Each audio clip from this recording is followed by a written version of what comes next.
नमस्कार दोस्तों, आप सबका स्वागत है हमारे चैनल में। आज हम बात करने वाले हैं 26 जनवरी को ही आखिर गणतंत्र दिवस क्यों मनाया जाता है। आखिर ऐसा क्या वजह है जो 26 जनवरी को ही हम हर वर्ष गणतंत्र दिवस मनाते हैं। तो इसके बारे में हम देखेंगे कि आखिर हर वर्ष 26 जनवरी को ही गणतंत्र दिवस मनाने के पीछे की पटकथा क्या है, कौन सी ऐसी भावनात्मक या कौन सी ऐसी ऐतिहासिक कारण रहा है जिसके कारण हम जिसको याद करते हुए हर वर्ष 26 जनवरी को ही गणतंत्र दिवस मनाते हैं। इसके पहले हम ये देखने का काम करेंगे कि आखिर गणतंत्र क्या है। व्हाट इज रिपब्लिक, गणतंत्र क्या है। तो हम देखते हैं कि गण माने की जनता और तंत्र माने शासन करने की पद्धति, है ना। मतलब कि एक ऐसा कानून जिसको जनता को कंट्रोल करने के लिए बनाया गया हो, या जिसमें जनता के अधिकारों, जनता के सुरक्षा, जनता के जरूरतों के हित की बात करने वाली कोई ऐसी तंत्र, कोई ऐसे शासन, कोई ऐसी व्यवस्था बनाई गई हो जो जनता की जरूरतों की कह सकते हैं कि पूरी करने की व्यवस्था जिस तंत्र के अंतर्गत रखी गई हो, जिस तंत्र के अंतर्गत जनता की सुरक्षा की बात की गई हो, जिस तंत्र के अंतर्गत जनता के स्वतंत्रता की बात की गई हो, तो ऐसे शासन व्यवस्था को हम क्या कहते हैं, गणतंत्र कहते हैं। तो गणतंत्र क्या हुआ, जनता के लिए और जनता के जरूरतों की पूर्ति के लिए और जनता की स्वतंत्रता की पूर्ति के लिए ऐसे तंत्र का विकास करना जहाँ ना कोई राजा हो और ना कोई अन्य व्यक्ति तानाशाही हो, बल्कि वहाँ हो तो क्या हो, जनता के द्वारा चुना हुआ व्यक्ति हो और जो जनता के काम करता हो। ऐसे शासन व्यवस्था को क्या कहा जाता है, ऐसे शासन व्यवस्था को गणतंत्र व्यवस्था कहा जाता है। क्या ब्रिटेन में गणतंत्र है? तो नहीं है। ब्रिटेन में क्या है, राजतंत्र है। भारत में क्या है, गणतंत्र है। सवाल अब यहाँ पे डिफरेंस हो गया, इसको कुछ और में थे हम लेकिन कुछ और आ गया है। क्यों? क्योंकि हमारे पास ये जानना चाहिए कि आखिर गणतंत्र और राजतंत्र में अंतर क्या है। तो राजतंत्र कहता है कि जिस तंत्र, जिस शासन व्यवस्था के मुख्य या सर्वोच्च पद पर राजा का ही वंश, राजा का ही कुल जिसमें शासन करता हो, वो राजतंत्र कहलाता है। इसीलिए ब्रिटेन में आज क्या है, राजतंत्र है। क्योंकि वर्तमान समय में भी ब्रिटेन में क्या चलता है, राजा की प्रथा चली आ रही है। जबकि भारत में क्या है, भारत में गणतंत्र है। भाई अब बोलिएगा गणतंत्र कैसे है? क्योंकि भारत का जो राजा है, भारत का जो सर्वोच्च पद पर बैठा हुआ व्यक्ति, राष्ट्रपति जो है, वो क्या है, वो वंशानुगत नहीं है। वो क्या है, जन्म से वंशानुगत नहीं है। उसके एक मान लीजिए कोई राष्ट्रपति बन गया तो उसके बाद उसके वंश में आने वाले पुत्र और आने वाले वंशज ही राष्ट्रपति बनेंगे, इसकी कहीं भी उल्लेख नहीं किया गया है। इसीलिए भारत का जो गणतंत्र कैसा है, जनता द्वारा चुने हुए, जनता के हितों के काम करने वाला तंत्र भारत में विकसित किया गया है। इसी तंत्र को गणतंत्र कह सकते हैं। इसी तंत्र को गणतंत्र कहा जाता है। अर्थात आप समझ गए होंगे कि गणतंत्र क्या है। तो गणतंत्र है जनता का एक ऐसा शासन जो जनता द्वारा चुना जाता है और जनता के हितों के लिए चुना जाता है। ऐसा शासन क्या कहलाता है, गणतंत्र कहलाता है। समझ में आ गया होगा आपको। अब हम देखते हैं कि इसके पीछे की पटकथा क्या है। आखिर कौन सी ऐसी कहानी या कौन सी ऐसी ऐतिहासिक घटनाएं घटी थी जिसके कारण 26 जनवरी को गणतंत्र दिवस मनाते हैं। तो इसके पीछे की घटना आप देखेंगे यहाँ पे नंबर 2 में आपको दिखाई दे रहा होगा 26 जनवरी 1930 पूर्ण स्वराज दिवस। पूर्ण स्वराज दिवस माने लाहौर अधिवेशन कब होता है, 26 नवंबर 1929 को होता है। लाहौर का अधिवेशन होता है। लाहौर कहाँ पर है, तो रावी नदी के तट, जो लाहौर वर्तमान में पाकिस्तान प्रांत में के हिस्से में चला गया, इसी लाहौर रावी नदी के तट पर 26 नवंबर 1929 को पंडित जवाहरलाल नेहरू की अध्यक्षता में एक क्या होता है, तो एक कह सकते हैं कि पूर्ण स्वराज का प्रस्ताव पारित किया जाता है। और इस पूर्ण स्वराज के प्रस्ताव में 3 ऐतिहासिक निर्णय लिए जाते हैं। क्या क्या लिए जाते हैं, 3 ऐतिहासिक निर्णय लिए जाते हैं। इनमें से होता है कि अब हमें डोमिनियन स्टेटस नहीं चाहिए, क्योंकि अंग्रेज अभी तक हमें एक क्या दे रहे थे, डोमिनियन स्टेटस का दर्जा दे रहे थे। अब हमें क्या चाहिए, पूर्ण आज़ादी चाहिए। अब हमें पूर्ण स्वतंत्रता चाहिए, पूर्ण स्वराज चाहिए, जिसकी ऐसी स्वराज चाहिए जहां जनता भी अपना हो और शासन भी करने वाला अपना हो, और उस शासन और जनता को संभालने वाला एक ऐसा लिखित संविधान हो, एक ऐसा लिखित शासन व्यवस्था हो जो जनता को भी और शासन में जो बैठे हो, जो शासन चला रहा है, उसको भी शामिल, उसको भी शासित करने के लिए एक क्या होना चाहिए, लिखित प्रमुख शासन व्यवस्था होनी चाहिए। ये मांग पहली मांग इसकी रखी जाती है। दूसरी मांग रखी जाती है कि आज़ादी के बाद हम जब आज़ाद हो जाते हैं, तब हम जब अपनी पहली आज़ादी की पहली सुबह जब हम मनाएंगे गणतंत्र दिवस के रूप में, तो कब होगा, 26 जनवरी को होगा। 26 नवंबर को क्यों नहीं? क्योंकि 26 नवंबर 1929 की बात थी, तो 26 नवंबर को क्यों नहीं? क्योंकि जो हमारे स्वतंत्रता संग्राम के जो अधिनायक लोग थे, उन सब का एक मत था कि जो वर्ष गुजर रहा है, इस वर्ष को हम अपने गणतंत्र दिवस नहीं मनाएंगे, नए वर्ष में नए हर्षोल्लास के साथ अपनी गणतंत्रता दिवस मनाएंगे। यही वजह रहा था कि 26 नवंबर 1929 की जो संकल्प लिया जाता है पूर्ण स्वराज का, उस पूर्ण स्वराज की प्राप्ति के बाद उस 26 नवंबर को याद करने के लिए, क्योंकि 26 नवंबर 1929 का वो संकल्प दिवस था जिसमें ये संकल्प लिया जाता है पंडित जवाहरलाल नेहरू की अध्यक्षता में कि अब हमें डोमिनियन स्टेटस ना दे करके अब हम पूर्ण स्वराज लेंगे। तो इसी दिन को याद करने के लिए हम क्या करते हैं, 26 जनवरी को हर वर्ष गणतंत्र दिवस मनाते हैं। पहला क्या था, तो पूर्ण स्वराज। पहला क्या था, पूर्ण स्वराज का प्रस्ताव पारित करना। अब कहना था कि हमें डोमिनियन स्टेटस नहीं चाहिए। किसको नहीं चाहिए? भारतीय जो स्वतंत्रता के नायक थे उन सब ने अंग्रेजों से कहा कि अब हमें डोमिनियन स्टेटस नहीं चाहिए, हमें अब क्या चाहिए, पूर्ण आज़ादी चाहिए। और इसी पूर्ण आज़ादी को संकल्प लेकर के 26 नवंबर 1929 में जो लाहौर के रावी नदी के तट पर जो अधिवेशन हुआ था, जिसकी अध्यक्षता पंडित जवाहरलाल नेहरू जी ने किया था, उन्होंने कहा अपने सभी सभा में उपस्थित सदस्यों को साक्ष्य मानते हुए कि हम पूरे सभागण ये संकल्प लेते हैं कि जब तक हमें पूर्ण आज़ादी नहीं मिल जाती है तब तक हम चैन से बैठेंगे नहीं। और अब हमें क्या चाहिए, तो डोमिनियन स्टेटस नहीं, हमें पूर्ण आज़ादी चाहिए। और इसी संकल्प को पूरा करने के लिए अंग्रेजों ने उसे भारतीयों को ये टास्क दिया कि ठीक है, यदि तुम लोगों को पूर्ण आज़ादी चाहिए तो पहले अपना संविधान का निर्माण कर लो, कानून का निर्माण करो। और तब से कानून का निर्माण की कहानी शुरू होती है। 26 जनवरी को क्यों स्वतंत्रता दिवस घोषित किया जाता है?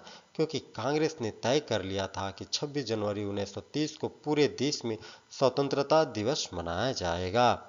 कब? 26 जनवरी 1930 को। और यही 26 जनवरी को याद करते हुए हर वर्ष 26 जनवरी को क्या मनाया जाता है, गणतंत्रता दिवस मनाया जाता है। क्योंकि स्वतंत्रता की बात किया था कांग्रेस कमेटी ने, लेकिन स्वतंत्रता 15 अगस्त को मना करके अपने गणतंत्र माने कि जनता के ऊपर किस प्रकार से, किस तंत्र से शासन करना है, किस कानून, किस विधि के तहत शासन करना है, इस तंत्र को याद करने के लिए 26 जनवरी को गणतंत्र दिवस मनाया जाना शुरू किया गया। तिरंगा पहली बार कहाँ फहराया गया था, तो पहली बार रावी नदी के तट पर ही फहराया गया था। पिंगली बकैया जो थे, पिंगली बकैया तिरंगे का डिजाइनर थे। तिरंगे का क्वेश्चन आता है कि तिरंगे झंडे का डिजाइनर कौन थे, वो कौन व्यक्ति था जिसने तिरंगे 3 रंगों के झंडे का सबसे पहली बार निर्माण किया था, तो इसका नाम था पिंगली वेंकैया। पिंगली वेंकैया साहब थे जिन्होंने 3 रंगों का तिरंगा झंडा का निर्माण किया था। और इसी आधुनिक तिरंगे झंडे का सबसे पहली बार फहराया गया था रावी नदी के तट पर। रावी नदी कहाँ पर है, तो वर्तमान में ये लाहौर रावी नदी का तट पाकिस्तान के पूर्वी हिस्से में स्थित है। ठीक है, तो इस प्रकार से हम देखते हैं कि पूर्ण स्वराज की मांग का प्रस्ताव संकल्पित किया गया। 26 जनवरी 1930 को पूरे देश में स्वतंत्रता दिवस मनाए जाने की घोषणा किया गया। और रावी नदी के तट पर ही सबसे पहली बार राष्ट्रीय जो ध्वज है, तिरंगा झंडा है, इसे पूर्ण रूप से देश के लिए तिरंगा झंडा घोषित किया गया। सवाल आता है कि आखिर 26 जनवरी 1930 को क्या हुआ था। तो 26 जनवरी 1930 को बहुत सारे ऐसे काम हुए थे, जिसे आप देखें कि 26 जनवरी 1930 को पूरे भारतवर्ष में क्या होती है, तो कांग्रेस की सभाएं होती है। बड़े बुजुर्ग सेना क्रांतिवीर, देश के जितने भी नायक होते हैं, जितने भी स्वतंत्रता संग्राम में शामिल हुए व्यक्ति होते हैं, सभी क्या करते हैं, अपने अपने क्षेत्र में सभाएं करते हैं। बच्चे स्कूल में प्रभात फेरियां निकालते हैं, कॉलेज में प्रभात फेरियां निकाली जाती है। लोगों ने शपथ लिया कि हम ब्रिटिश शासन को नहीं मानेंगे और पूर्ण स्वतंत्रता के भारत बनाकर ही रहेंगे, पूर्ण स्वतंत्र का भारत बनाकर ही रहेंगे। लोगों ने ये शपथ लिया। प्रभात फेरी आप समझ ही गए होंगे कि कौन सी प्रभात फेरी की बात की जा रही है।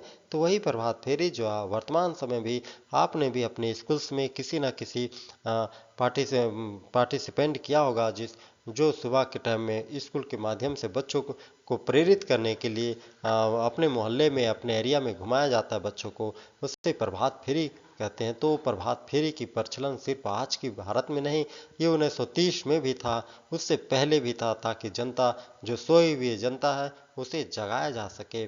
तो उस समय क्या हुई, सभाएं हुई। स्वतंत्रता संग्राम में जितने भी नायक थे, उन सब ने अपने अपने स्थानों में सभाएं किया।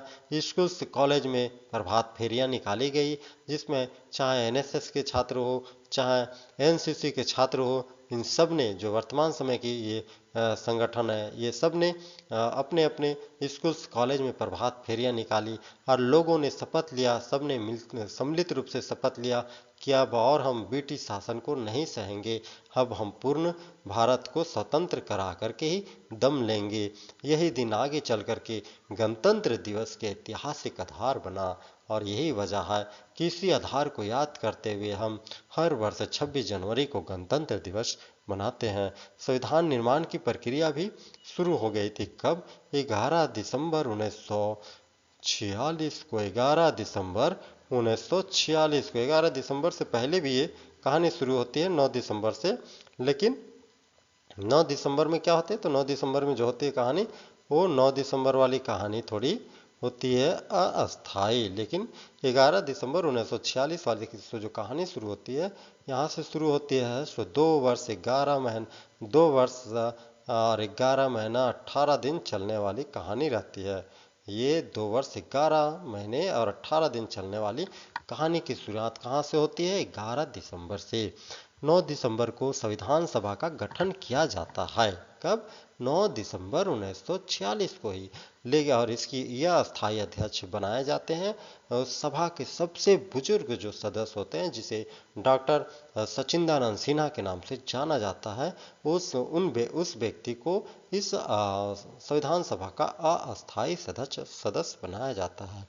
2 दिनों के बाद 11 दिसंबर को अस्थायी अध्यक्ष चुन लिया जाता है, डॉक्टर राजेंद्र प्रसाद को। और तब से 11 दिसंबर को अस्थायी अध्यक्ष डॉक्टर राजेंद्र प्रसाद की देखरेख में 2 वर्ष 11 महीना और 18 दिन में भारतीय संविधान का निर्माण होकर के 24 जनवरी 1950 को लागू कर दिया जाता है पूरे भारतवर्ष में। 26 नवंबर ना होकर के 26 जनवरी को गणतंत्र दिवस क्यों मनाया जाता है? सवाल तो मेरा आज भी वहीं का वहीं बसा हुआ है। तो क्यों मनाया जाता है? तो इसके पीछे भावनात्मक और बहुत ही ऐतिहासिक कारण बताया जाता है कि 26 नवंबर 1949 को संविधान तैयार हो गया था और ये लागू कब होता है? 24 जनवरी 1950 को। 26 नवंबर 1949 को संविधान बन करके तैयार हो जाता है और लागू होता है 24 जनवरी 1950 को। समझ रहे हैं? लेकिन संविधान निर्मात्री, या तो जो कह सकते हैं कि 26 नवंबर 1929 को जो रावी नदी के तट पर जो नेताओं ने जो संकल्प लिया था कि हम हर वर्ष 26 जनवरी को अपना गणतंत्र दिवस मनाएंगे, तो उसी संकल्प को याद करने के लिए किसको? 26 नवंबर 1949 का रावी नदी के तट पर लिया गया और दृढ़ संकल्प कि हम पूर्ण स्वराज लेकर के रहेंगे, हमें अब डोमिनियन स्टेटस नहीं चाहिए। इस संकल्प को याद करते हुए, उस संकल्प को हमेशा के लिए याद करने के लिए क्या मनाया जाता है? 26 जनवरी को गणतंत्र दिवस मनाया जाता है। और इसीलिए 26 जनवरी 1950 का वो दिन को चुना गया कि अब हम 26 जनवरी 1950 को अपने देश में नए वर्ष के नए प्रभात सूर्य के साथ ही अपना गणतंत्र दिवस मनाएंगे। यही वजह है कि वर्तमान समय में भी हम 26 जनवरी को ही अपना गणतंत्र दिवस मनाते हैं। गणतंत्र दिवस की परेड की परंपरा कब से शुरू हुई भाई? तो जब संविधान की पहली गणतंत्र दिवस मनाई गई थी तब से शुरू हुई थी। तो कब से हुई? 26 जनवरी 1950 से पहली गणतंत्र दिवस की भी परेड की शुरुआत या परंपरा शुरू की गई। वर्तमान समय में भी आप देखेंगे कि 26 जनवरी 2026 को भी हमने गणतंत्र दिवस मनाया और इसमें वही परंपरा चली आ रही हमारी 1950 की परंपरा है। वर्तमान समय सबसे पहले जो ये मनाया गया था तो कहाँ मनाया गया था? इरविन स्टेडियम में। कहाँ? इरविन स्टेडियम दिल्ली में, जिसे नाम बदल करके नेशनल स्टेडियम कर दिया गया था। इरविन, लॉर्ड इरविन स्टेडियम, ठीक है। और वर्तमान नाम इसका क्या कर दिया गया है? वर्तमान सरकार के द्वारा कर्तव्य पथ कर दिया गया, जिसे पूर्व में इसे राजपथ के नाम से जाना जाता था। वर्तमान में इसे कर्तव्य पथ के रूप में जाना जाता है इस स्थान को, जहाँ पे गणतंत्र दिवस मनाया जाता है। इसमें होता क्या है? तो सैन्य शक्ति, तीनों सेनाओं के सैन्य प्रदर्शन किया जाता है। थल सेना, वायु सेना और जल सेना, तीनों सेनाओं के शक्ति प्रदर्शन की जाती है। राज्यों की झांकियां भी यहाँ प्रस्तुत की जाती है। विभिन्न राज्यों की झांकियां, सांस्कृतिक झांकियों का भी प्रदर्शन किया जाता है। बच्चों की झांकियां भी प्रस्तुत की जाती है। एनसीसी के बच्चे हो या फिर एनएसएस के बच्चे हो, इन सारे जो भारत में संगठित बच्चे हैं, संवैधानिक रूप से संगठित बच्चों की झांकियां भी प्रस्तुत की जाती है। इस प्रकार हम देखते हैं कि वर्तमान समय में भी गणतंत्र दिवस की परेड की जो परंपरा शुरू की गई थी वर्तमान समय में भी चल रही है। आखिर हम कह सकते हैं कि वर्तमान समय में आखिर क्यों इतना जरूरी है गणतंत्र दिवस? आखिर क्यों इतना जरूरी है संविधान दिवस मनाने की? तो हम वर्तमान समय में देखते हैं कि आखिर क्यों जरूरी है संविधान। तो देखते हैं कि वर्तमान समय में भी संविधान का महत्व उतना ही इम्पोर्टेंट है जितना कि प्राचीन समय में था, जितना कि आज़ादी के समय था। वर्तमान समय में भी उतना ही बहुमूल्य और उतनी ही इम्पोर्टेंस है। क्यों? क्योंकि लोगों के, नागरिकों के अधिकारों की रक्षा की बात करता है कौन? तो संविधान। संविधान नहीं रहेगा तो क्या लोगों के अधिकार सुरक्षित रह सकते हैं?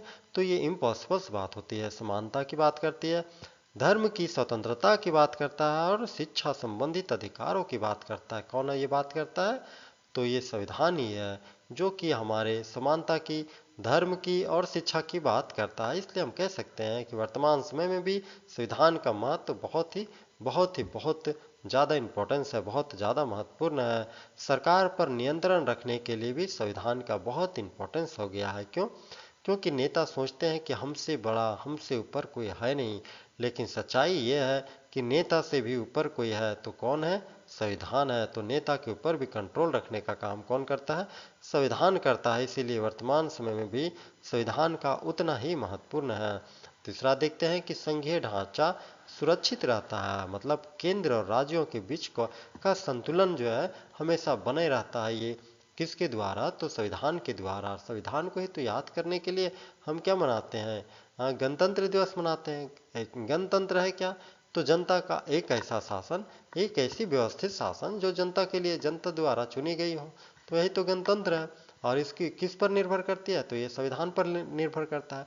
तो संविधान पर जब निर्भर करेगा तो ये केंद्र और राज्यों के बीच में भी संतुलन बनाने का काम करेगा। तो इस प्रकार हमने आज देखा कि गणतंत्र दिवस 26 जनवरी को ही क्यों मनाया जाता है, इसके पीछे कौन से लॉजिक थे, कौन से ऐतिहासिक और कौन से भावनात्मक कार्य थे, किस संकल्प को याद करते हुए आज भी हम वर्तमान समय में भी 26 जनवरी को एक गणतंत्र दिवस क्यों मनाते हैं।